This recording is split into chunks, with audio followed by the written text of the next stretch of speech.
Time to check in with CoinDesk Global Policy and Regulation Managing Editor Nick Day, who is also the editor of CoinDesk's The State of Crypto newsletter.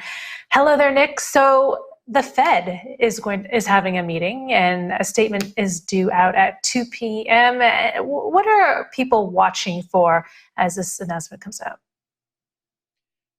Yeah, so we're not expecting, I think, too much today just yet, but obviously, we've got kind of two competing issues here. The first one, of course, being inflation being somewhat higher and faster than expected, but also, the resurgence of the Delta variant of COVID within the U.S. Just yesterday, the CDC recommended that vaccinated people wear masks indoors again.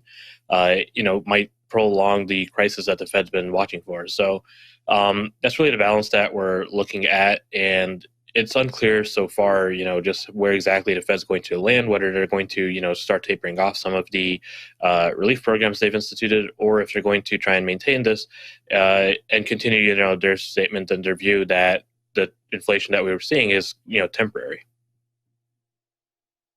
Nick, there were 3 hearings yesterday. What's the TLDR? What was your main takeaway?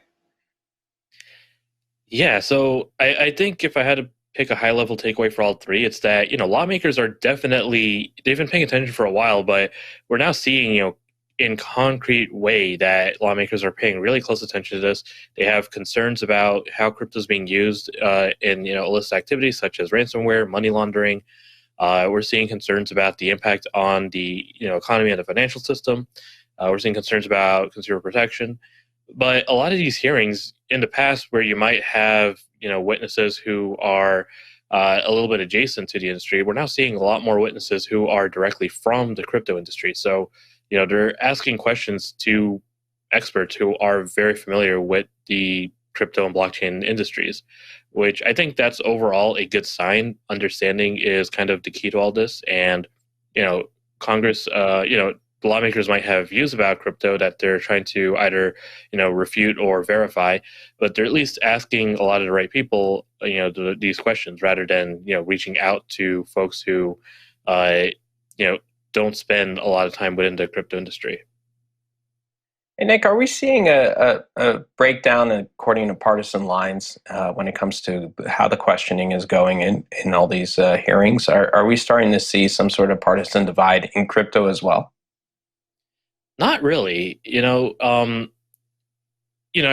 make the argument in some places that, some Democratic lawmakers might be a lot more skeptical about crypto than their Republican counterparts. But for the most part, a lot of this is not partisan.